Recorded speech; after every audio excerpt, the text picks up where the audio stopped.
Welcome to the Crisp Metrics. In previous video, we saw how we can create databases.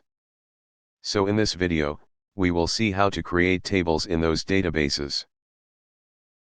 Let's take an example.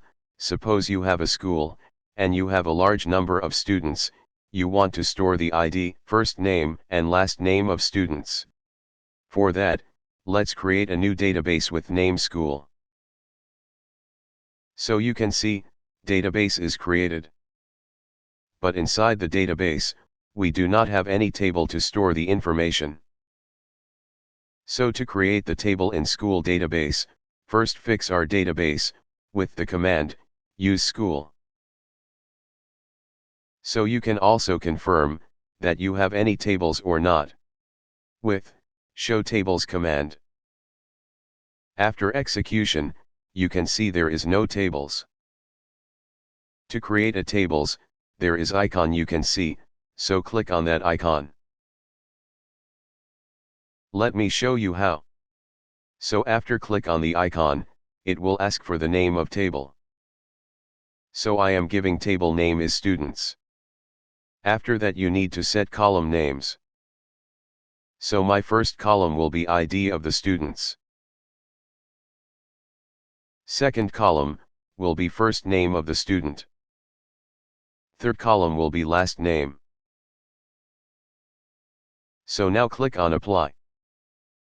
Now, these all SQL queries will be executed by MySQL automatically. You can copy this queries for now. And again click on apply. And then finish. Let's see our table is created or not. Follow the same command. You can see students, table is created. You can check directly from there as well.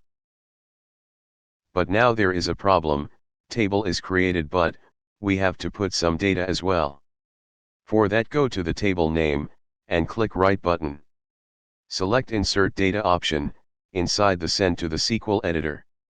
So after that, it will give you SQL query to insert some data. Cut this comment part, and insert values according to columns.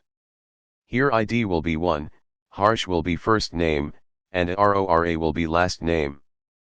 After execute, you have to refresh it again. And you can see data is inserted. Let's insert it one more time. Repeat all the steps again. Remove the comment section, and put some other values like, ID will be 2.